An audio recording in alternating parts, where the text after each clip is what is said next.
mensagens sobre a cruz de Cristo. Na primeira mensagem nós falamos sobre o significado da cruz para Cristo, okay?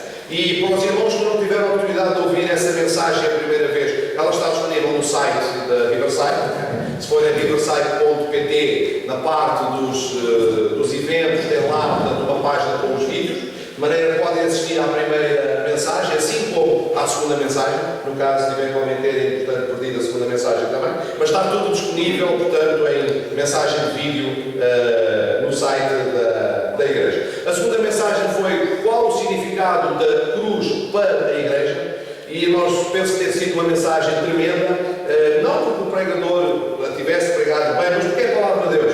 Deus está comprometido com a sua palavra, isso é que é importante que nós retenhamos.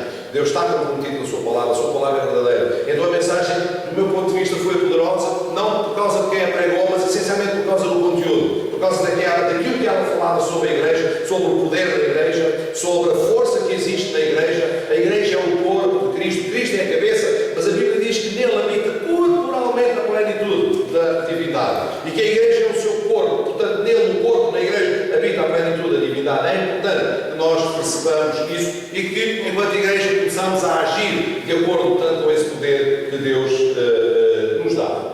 A mensagem de hoje é relativamente diferente, porque o título da mensagem é o significado da cruz para o mundo.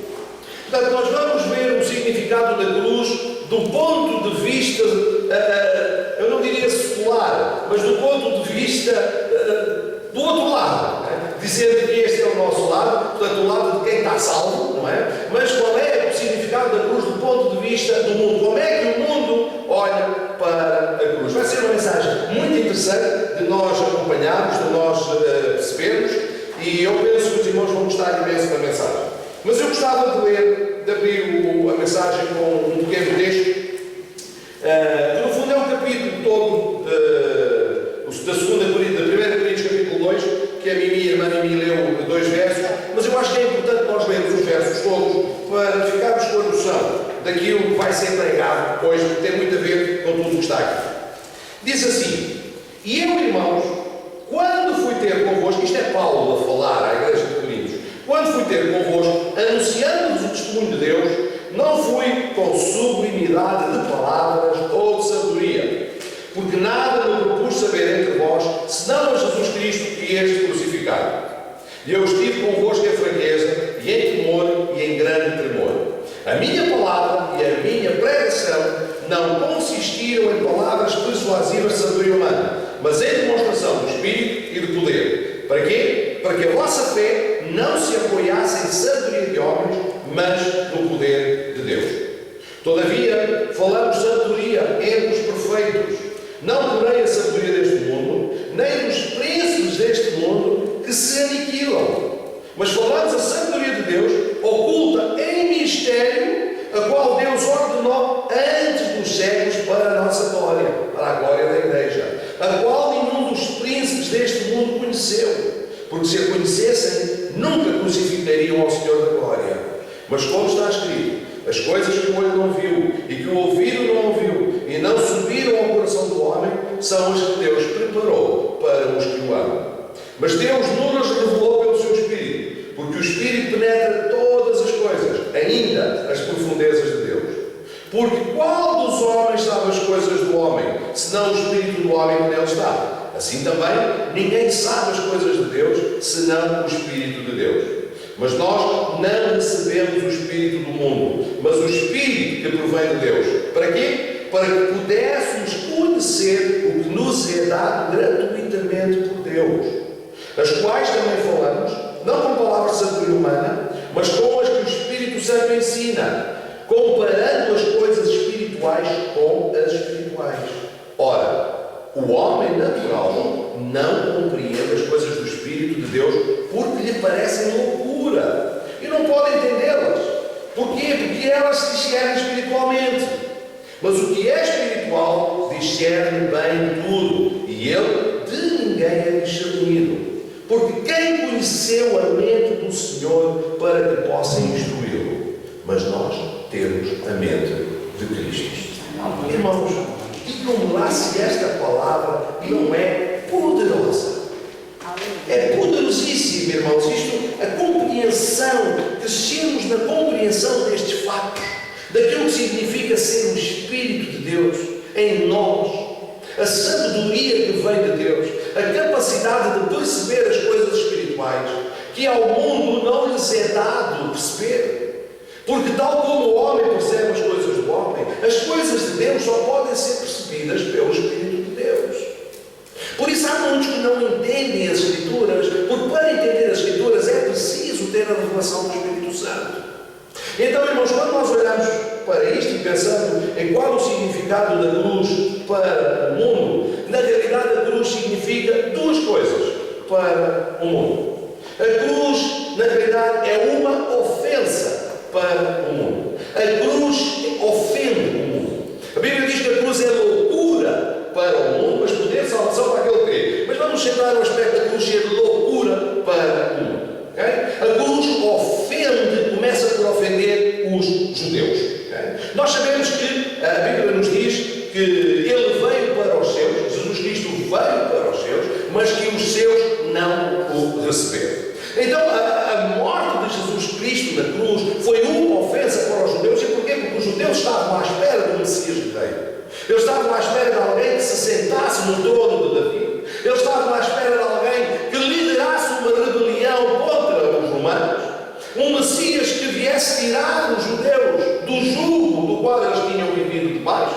Há muitos anos, desde o tempo do rei Salomão, que depois do reino ser dividido, que os judeus continuamente viveram debaixo de jugo. Ora com o reino dividido, ora com as invasões dos assírios, ora dos persas. Bom, agora estávamos no tempo dos romanos e mais uma vez, cerca de 1000 anos, em que o povo judeu não tinha a capacidade de ser independente, de ter a sua própria pátria. Então eles anelavam, desejavam que este Messias que viesse, se assentasse no trono de Davi e que fosse um Messias guerreiro. Portanto, esta morte, quando Jesus anunciou que vinha morrer pelos pecados de todo o mundo, então isto era um escândalo ainda maior. Portanto, os judeus pensavam para si próprios, mas como é que é possível que alguém possa vir afirmar que vai morrer pelos pecados de todos, inclusive dos romanos?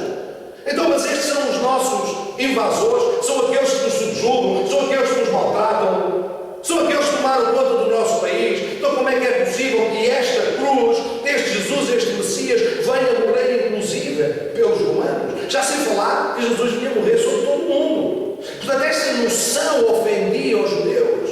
Portanto, a cruz era um lugar de escárnio, a cruz era um lugar de afronta, era um lugar onde aqueles que eram, enfim, os condenados de alguma forma por crimes praticados, iam morrer. Portanto, isto ofendia, esta morte de Jesus Cristo na cruz, ofendia os judeus. Eles não estavam preparados para aceitar um Messias que viesse ser salvação para todos. Portanto, isto para os judeus era uma ofensa. A mim faz-me lembrar a passagem de Jonas, quando Deus ordena a Jonas que vá pregar a Ninive para que Ninive se arrependa. E Ninive, a capital da Babilônia, e Jonas disse: mas eu não vou pregar, eu não vou fazer isso, porque pode ser que eles se arrependam. E se eles se arrependessem, o castigo de Deus não vinha sobre eles. Por isso Jonas não vai, portanto, pregar a Ninive. Mas Deus queria o arrependimento de Ninive. Mas Jonas queria o castigo sobre Ninive.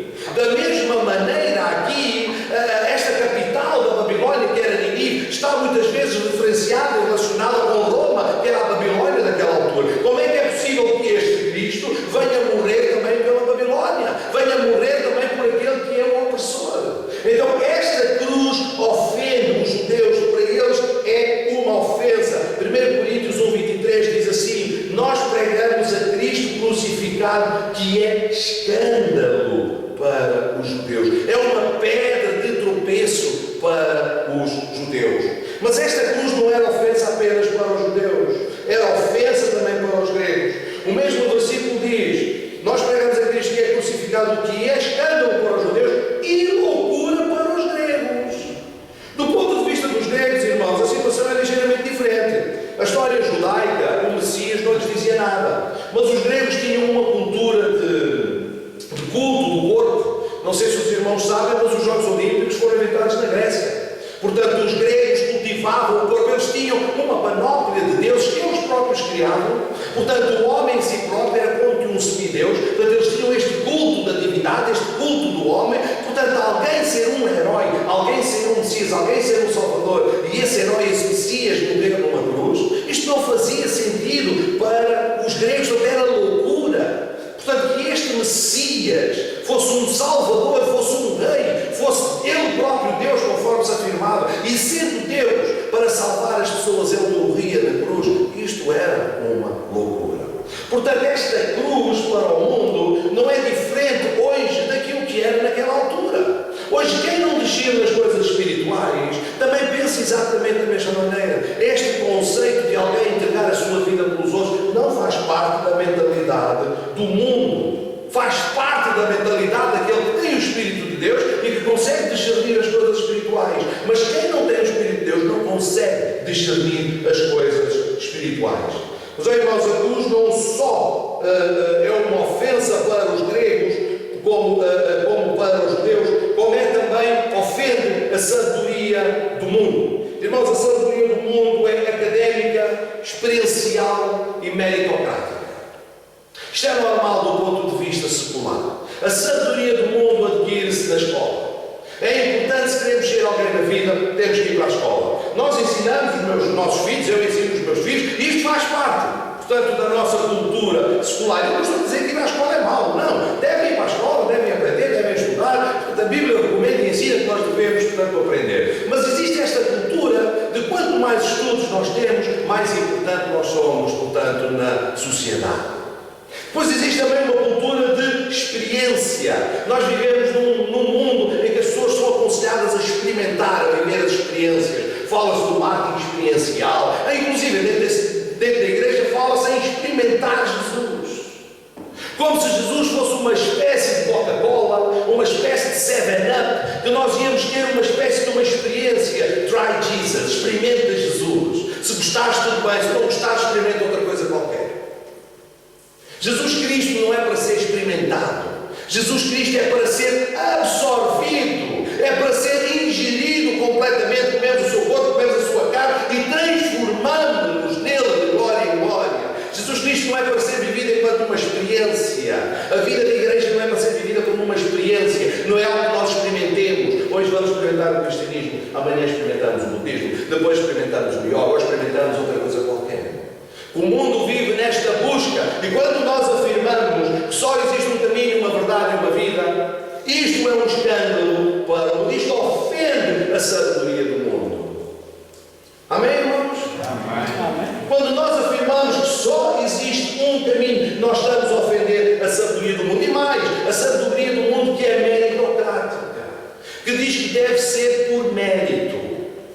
Em que os mais capacitados, os mais habilitados terão os melhores lugares, por exemplo, na vida, terão os melhores lugares na empresa, são aqueles que vão ser melhores na vida. Mas aqui os ensinamentos que Deus nos dá são completamente diferentes. O Senhor ensina-nos que, se queres ser líder, deves servir, o maior será o menor, o primeiro será o último, e isto é completamente contrário aos ensinamentos do mundo. Amém?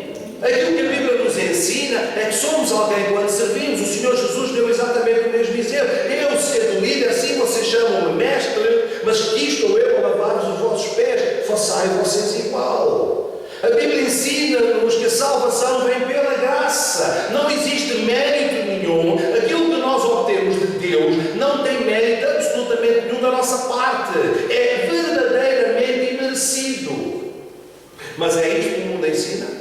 Não, o mundo ensina que nós devemos merecer as coisas que temos, devemos trabalhar para aquilo que temos. Eu não estou a dizer que nós não devemos trabalhar, mas na nossa relação com Deus não há nada que nós possamos fazer para merecer Deus, não há nada que nós possamos fazer para merecer a salvação, não há nada que nós possamos fazer para merecer, portanto, a graça de Deus. A Bíblia diz que ela é imerecida. Porquê? Porque não há nada que nós possamos fazer para a merecer.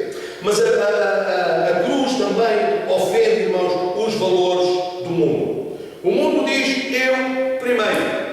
Eu primeiro. O mundo diz cada um acredita no que quer. O mundo diz existem muitos caminhos.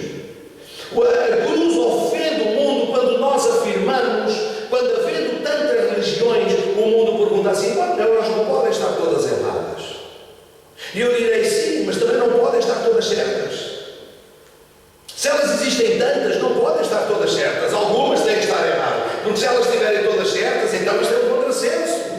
Mas nós afirmamos que só existe um caminho. Só através de Jesus nós podemos chegar a Deus. E isto naturalmente ofende os valores do mundo. Porque eles dizem que cada um pode ser aquilo que quer, cada um pode acreditar naquilo que quer. E nós dizemos que quem crê no Filho tem a vida, quem não crê não tem a vida. Então, irmãos, isto ofende os valores do mundo. O mundo tem valores completamente diferentes daqueles que Deus tem e daqueles que Deus quer que nós aprendamos. Portanto, esta noção da cruz é algo que ofende também os valores do mundo. O mundo diz: eu primeiro. Nós lutamos por ser o primeiro no mundo. Queremos ser aquele que ganha mais, queremos ser aquele que tem mais brinquedos, queremos ser aquele que mais alto signa na empresa, e ninguém está preparado para servir o outro. Este é o mérito do mundo. Mas o que é que diz a palavra de Deus?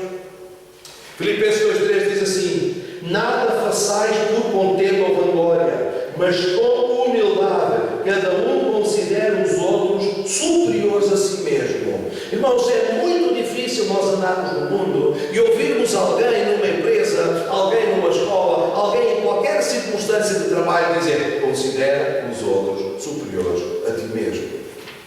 Nós só encontramos esta expressão na palavra de Deus. Quando lemos cada um acredita naquilo que quer, Romanos 1,25 diz assim: pois trocaram a verdade de Deus pela mentira e adoraram e serviram a criatura antes que ao Criador, que é bendito eternamente. Esta, irmãos, é a doutrina do mundo.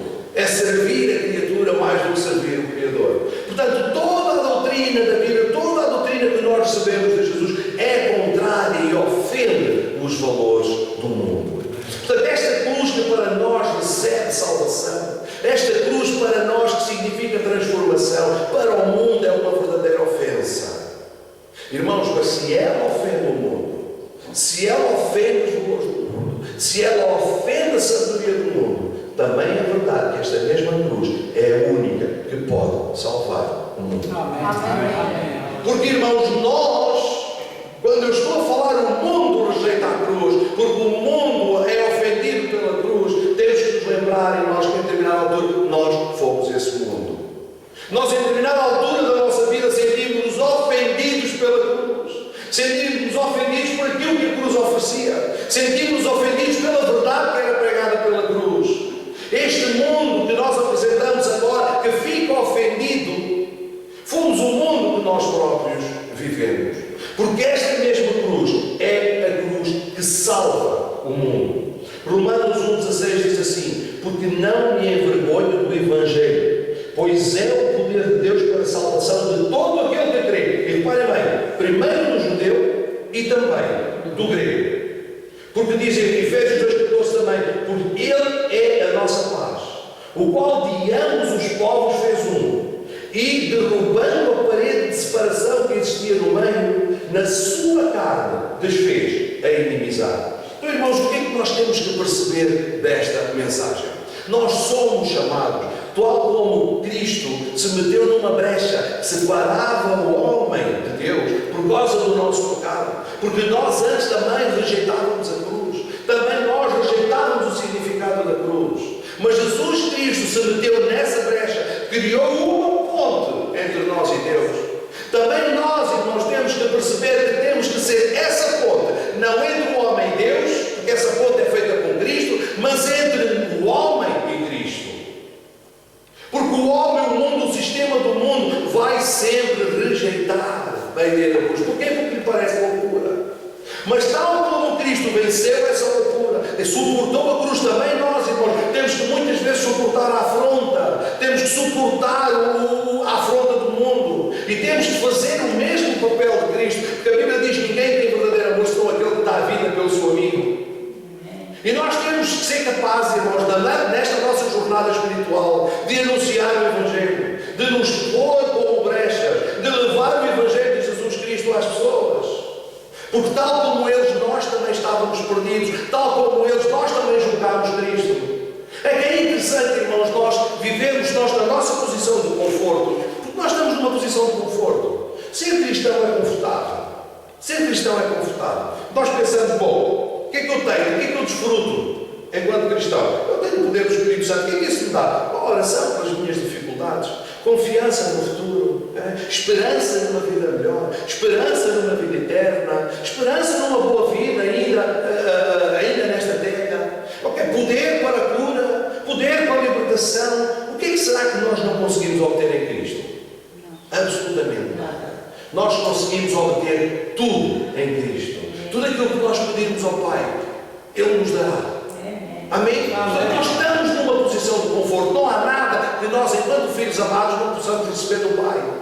E dessa posição de conforto, nós temos uma facilidade muito grande em julgar o mundo, em julgar aqueles que são diferentes de nós, em julgar aqueles que não pensam como nós pensamos, em julgar aqueles que nos rejeitam.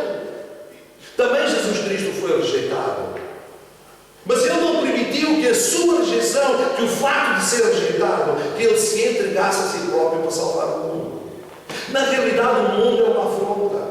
A cruz é uma afronta. Ela ofende os valores do mundo, ela ofende a sabedoria do mundo, ela ofende os princípios do mundo. A cruz é completamente antinatural no que diz respeito aos valores do mundo. Por isso, 1 Coríntios 2 dizia: o homem natural não consegue discernir as coisas do Espírito. Não percebe. Por isso ainda hoje o Evangelho está vedado aos judeus. Eles não conseguem perceber, inclusive no Antigo Testamento. Porquê? Porque lhes está vedado o seu entendimento. Porquê? Porque lhes falta o Espírito para poderem discernir as coisas espirituais. Mas nós temos essa benesse, nós temos essa vantagem. Nós temos o Espírito que nos fala das coisas de Deus. Quem é que pode aconselhar Deus? Quem pode instruir Deus? Paulo diz: nós temos a mente de Cristo. Amém. Amém? Nós que nascemos de novo, recebemos o Espírito Santo e conseguimos discernir as coisas espirituais. Mas o nosso julgamento sobre o mundo, irmãos, deve desaparecer, porque eles não conseguem discernir as coisas espirituais. Então nós temos que substituir este julgamento por um ato de amor. Porque, irmãos, a maior prova de fé, eu gosto muito de falar de fé, mas a maior prova de fé que eu encontro na Bíblia, nós temos alguns exemplos. E o próprio Senhor Jesus, Ele fez referência a grandes provas de fé. Aconteceu com o centurião romano, por exemplo. O centurião romano. Okay? Jesus disse: eu vou à tua casa. Ele disse: não, eu não sou digno, tu entres debaixo do meu teto. Mas eu também sou um homem de autoridade. Uau! Este homem reconheceu que em Jesus Cristo havia autoridade. Ele disse: eu também sou um homem de autoridade. Basta que tu digas uma palavra. Uau! Ele diz: tal como eu, quando eu digo vai, eles vão. Quando eu digo vem, eles vêm. Este homem reconheceu a autoridade em Jesus. E ele disse: basta que tu digas uma palavra, o meu servo será sarado. E naquela hora, aquele homem foi sarado. E Jesus disse: nem em onde, nem em Jerusalém, eu encontrei tamanha fé. E este homem não era judeu. Este homem não conhecia Deus. Este homem nunca tinha ouvido falar, provavelmente, de David, de Elias, de Eliseu. Nunca tinha ouvido falar de Josué. Era um romano. Não conhecia o Pentateuco, não conhecia a história bíblica, mas conhecia Jesus, que é aquilo que é importante nós conhecermos. Nós não vivemos de tradição, nós vivemos de poder. E esse poder estava em Jesus Cristo. E este homem olhou para Jesus Cristo e viu o poder. Por isso ele disse: basta que digas uma palavra e o meu servo será curado. E Jesus disse: nem em Israel eu vi tamanha fé. E há um outro exemplo, que é uma mulher cananeia.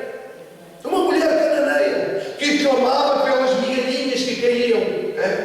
E Jesus disse: filha, grande é a tua fé. E esta mulher sírio-fenícia, numa tradição cananeia de outra, não era uma judeia, não era uma mulher que conhecesse as tradições judaicas, mas Jesus disse: filha, grande é a tua fé.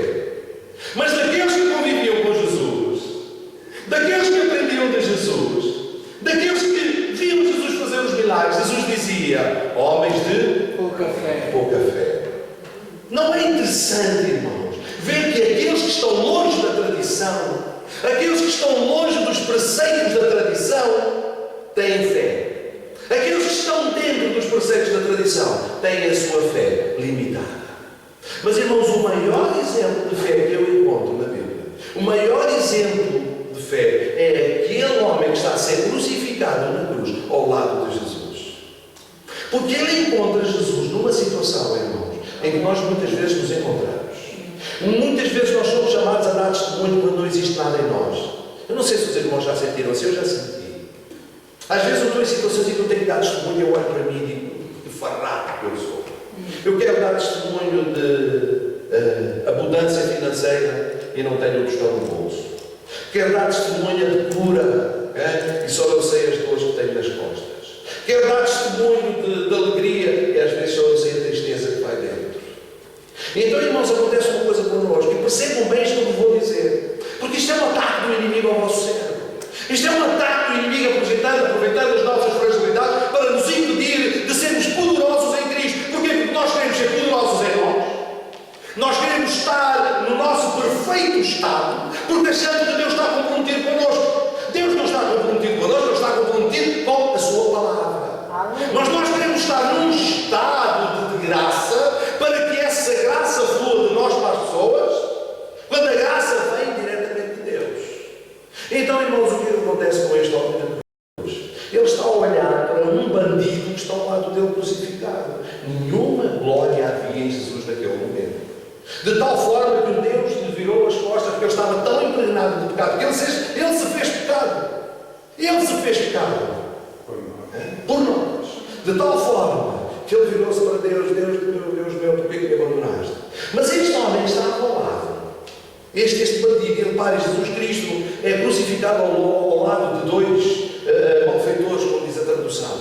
Nós não sabemos os crimes que eles cometeram. E um deles, irmãos, o mundo, conforme nós temos estado a falar, rejeitou. Porque é loucura.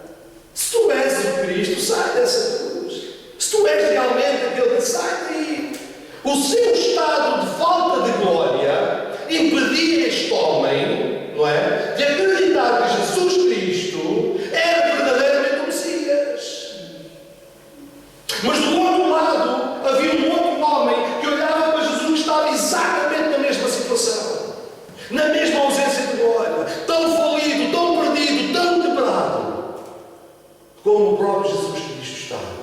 Ele dizia: lembra-te de mim quando chegares ao paraíso. E o Senhor disse: hoje mesmo estarás lá comigo.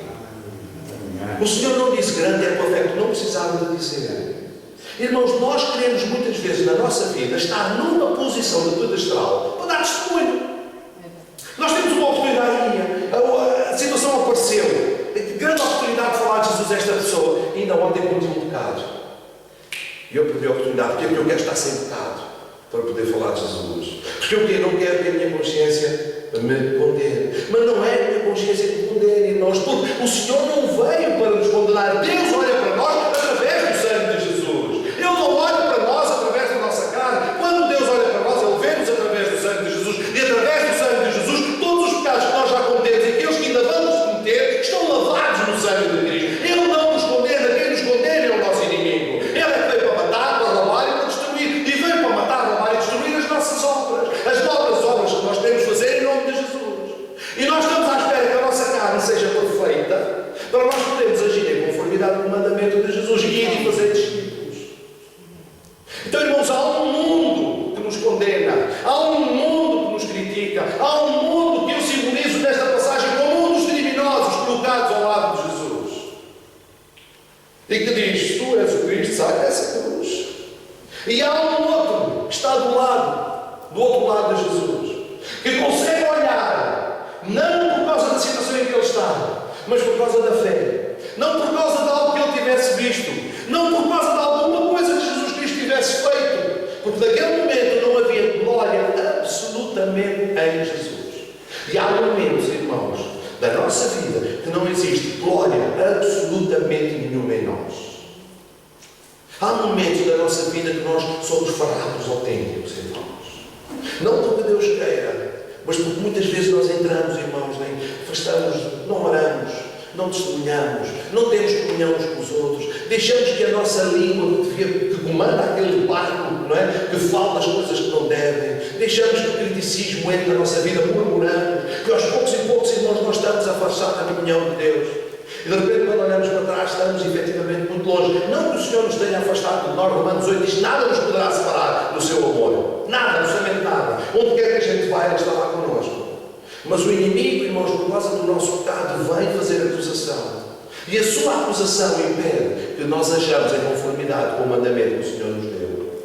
Irmãos, esta cruz é uma afronta para o mundo. É verdade. Esta cruz ofende o mundo, ofende os judeus, ofende os gregos, ofende os valores do mundo, ofende a sabedoria do mundo.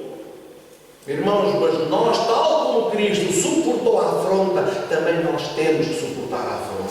Nós temos que fazer exatamente aquilo que Jesus Cristo Cristo fez, sacrificar-nos por amor que nós temos ao mundo. E é interessante, irmãos, nós muitas vezes dizemos, bom, fomos ensinados, não ameis o mundo nem as coisas que no mundo há, porque aquele que ama o mundo, o amor do Pai não está nele. Então muitas vezes este pensamento faz com que a gente se isole do mundo, que a gente não queira ter nada do mundo, que a gente viva a nossa vida a julgar o mundo. Olha como é que ele veste, olha como é que ele fala, olha como é que ele anda, olha aquilo que faz, olha fumo, na pé embora. E vivemos a nossa vida a criticar o mundo. E esquecemos que nós próprios também em determinada altura estivemos assim. E dizemos, não ameis o mundo nem as coisas que no mundo há. Se alguém ama o mundo, o amor do Pai não está nele. Mas a Bíblia diz, Deus amou de tal maneira quem? O mundo, que deu o seu Filho amado para morrer por ele. Então espera aí, se Deus amou o mundo, então o amor dele próprio não está nele. Então se o amor dele próprio não está nele, então ele não nos podia amar a nós. Então se ele não nos podia amar a nós, Jesus Cristo não morreu por nós. E não é isso que aconteceu. Nós não temos que amar o sistema do mundo, mas nós temos que amar as pessoas que estão no mundo. E devemos substituir no nosso coração o julgamento, apesar de para eles a cruz ser uma afronta, devemos substituir no nosso coração o julgamento por verdadeiro amor. Porque nós somos chamados para fazer na terra exatamente a mesma coisa que Jesus Cristo fez. Ele diz que, a Bíblia diz que Deus estava em Cristo reconciliando consigo o mundo. E fez de nós o quê? Ministros da reconciliação. Portanto, irmãos, nós podemos aceitar que o mundo nos julgue. Nós podemos aceitar que o mundo julgue Cristo. Nós podemos aceitar que o mundo ache que a cruz seja afronta. Mas nós, irmãos, não fomos chamados para julgar o mundo. Nós fomos chamados para amar as pessoas que estão neste mundo. Nós fomos chamados para lhes levar o Evangelho de Jesus Cristo. É isto que nós somos enquanto igreja. A cruz verdadeiramente significa uma afronta. Mas nós já fomos esse mundo. E é por causa da sua graça, por causa do seu grande amor, que Ele nos resgatou. Nós estávamos debaixo da influência do príncipe das trevas deste mundo, mas já não estamos mais. Nós estamos agora debaixo da sua graça. Continua a ser uma graça merecida. Nada podemos fazer para a merecer, mas nós temos que fazer exatamente com este mundo aquilo que Jesus Cristo fez. Nós temos que ser a sua, enquanto igreja, nós temos que ser os seus braços, nós temos que ser a sua boca, nós temos que ser os seus pés, nós temos que ser aqueles que anunciam as boas novas. Amém, irmãos? Amém. O mundo vai sempre rejeitar a mensagem da cruz. O mundo vai sempre rejeitar e vai parecer sempre uma loucura. Mas nós não estamos aqui para julgar isso. Nós estamos aqui para levar a boa nova. Nós estamos aqui para anunciar o Evangelho. Nós estamos aqui para falar do amor de Jesus. Não estamos aqui para julgar o mundo da mesma maneira que eles nos julgam. Porque nós, em determinada altura da nossa vida, já fomos esse mundo. Amém, irmãos? Graças a Deus que nós já não estamos lá. Okay? Mas é interessante, se nós começamos a agir como o mundo, começamos a ser exatamente como eles. Então eu dizia há bocado que a igreja é um lugar confortável, irmãos, onde nós muitas vezes ficamos aqui sossegados. Mas não é suposto que a igreja seja um lugar confortável. É suposto que a igreja seja um lugar de desconforto. Sabem porquê? O Senhor Jesus disse, no mundo tereis aflições. Então, irmãos, nós não estamos a ter aflições. Se nós não estamos a ter aflições, é porque alguma coisa nós não estamos a fazer. Porque é suposto que nós tenhamos aflições. Se eu disser, eu vivi um ano inteiro na igreja e não tive aflições, até porque não fizeste nada. Se não foste afrontado, se não foste atacado, se o inimigo não te perseguiu, se nada te aconteceu, se está tudo bem com a tua vida, é porque provavelmente não estás a fazer nada. Eu vou-vos contar uma história muito engraçada, não tem piada nenhuma, que alguém em determinada altura me contou, mas isto é muito giro para nós percebermos. Diz que em determinada altura existia um muro e em cima desse muro estava um conjunto de muitas pessoas assentadas. E de um lado do muro seria o inferno, Satanás e os seus demónios. E do outro lado do muro seria o céu, onde estaria Deus e os seus anjos. E diz que do lado do céu, não é, que as pessoas gritavam para as pessoas que estavam no muro: andem, venham para aqui, venham para aqui, venham para aqui, venham para aqui. E continuamente chamavam as pessoas que estavam em cima do muro: venham para aqui, venham para aqui. Mas do outro lado, do lado do suposto inferno, toda a gente ficava calada e ninguém ligava nada àqueles que estavam em cima do muro. Até que aqueles que clamavam, que gritavam, foram ter com os outros e perguntaram: sei lá, mas nós estamos aqui a chamar, venham para este lado. Pai, vocês não lutam por eles, não pedem para eles virem para este. E alguém respondeu: estão em cima do muro, já são nossos.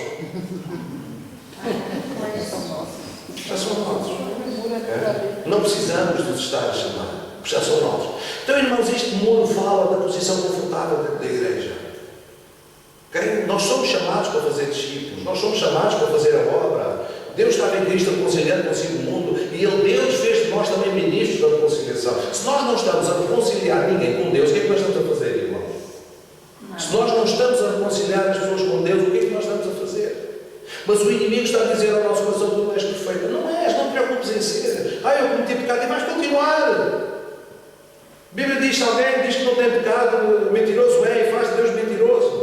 Nós somos chamados para ser ministros da reconciliação. Somos chamados para fazer discípulos. Então é isso que nós vamos fazer, Deus. E vamos deixar que Deus complete a obra que Ele começou em nós. Paulo também não era perfeito. Ele dizia: eu não sou perfeito, mas eu esqueço das coisas que ficam para trás, prossigo para o alvo. Mas nós queremos fazer sobre nós um juízo superior ao de Paulo. Se imaginam que Paulo era perfeito? Não era. Nenhum dos apóstolos era perfeito. Todos eles bebiam água. Todos eles falhavam. Vejam Pedro. Vejam Pedro. E é interessante, irmãos. E é interessante. Pedro falhou porque Pedro ficou escandalizado. Porque Pedro, tal como todos os judeus, era daqueles que acreditavam que este Messias deveria ser o Messias que se assentaria no trono de David e queria libertar Israel do jugo dos romanos. Pedro conviveu com Jesus e viu todos os milagres e tudo aquilo que Jesus fez. Pedro percebeu o poder que Jesus Cristo tinha. E quando na noite em que Jesus Cristo é preso, e Pedro saca daquela espada para defender Jesus, ele pensava que a rebelião ia começar ali. Pensava que a luta ia começar ali e que Jesus iria começar a fazer milagres todo o lado em raios e não sei com os seus dedos e que aquilo ia ser um chajão. E de repente é repreendido. É repreendido pelo Senhor Jesus. E Pedro enfiou aquela carapuça e diz: que raios. E então quando o Senhor Jesus é preso e ele vai com João estava lá dentro e ele se junta. E quando dizem: tu não estavas com eles também? E ele diz: não, eu não conheço esse tipo, claro. Foi a sua, o seu, eu estava à espera. Para Pedro, Jesus foi uma desilusão naquele momento. Ele reagiu com a sua desilusão, ele estava à espera de um Messias que de repente começasse a fazer coisas. Ele não tinha percebido que Jesus tinha que morrer. Ele não tinha percebido que Jesus tinha que ressuscitar. Ele não tinha percebido que Jesus se tinha esvaziado da sua plenitude e que ele precisava de recuperar. Pedro estava à espera de um Messias terreno. E naquele momento, ele sentiu que Jesus o falhou. Ele disse: como é que é possível? Como é que é possível com tanto poder, com tanta glória, com tanta capacidade para fazer tanta coisa? Ele se deixa prender, ele se deixa humilhar, ele se deixa... Percebem? Irmãos, é fácil perceber. Eu tenho filhos. Se o meu filho for alvo de bullying na escola, eu vou dizer: defende-te. É o que eu lhe vou dizer: defende-te. Faz-te filho. Ele chegou ao pé de mim e tirou-me o lápis. Agarra o lápis. Faz qualquer coisa, defende-te, levanta-te, mostra-te. Até digo que és filho de Deus. É ou não é? É isto que nós esperamos dos nossos filhos. Eles sabem: vai à luta, faz-te à vida. Não é? É isso que nós pregamos, é isso que nós anunciamos. Ser bravo, ser forte, sim, não é? E de repente temos aqui Pedro a olhar para Jesus, aquele todo poderoso, de repente. Não é? Cortei-lhe a orelha, ainda por cima vai reparar a orelha. Quer dizer, ou seja, ainda por cima me humilhou. É este o sentimento de Pedro. É este o sentimento de Pedro. Por isso, quando o guarda diz: tu estavas com ele, ou a mulher diz: estavas com ele, eu não conheço um, eu não conheço duas, eu não conheço três.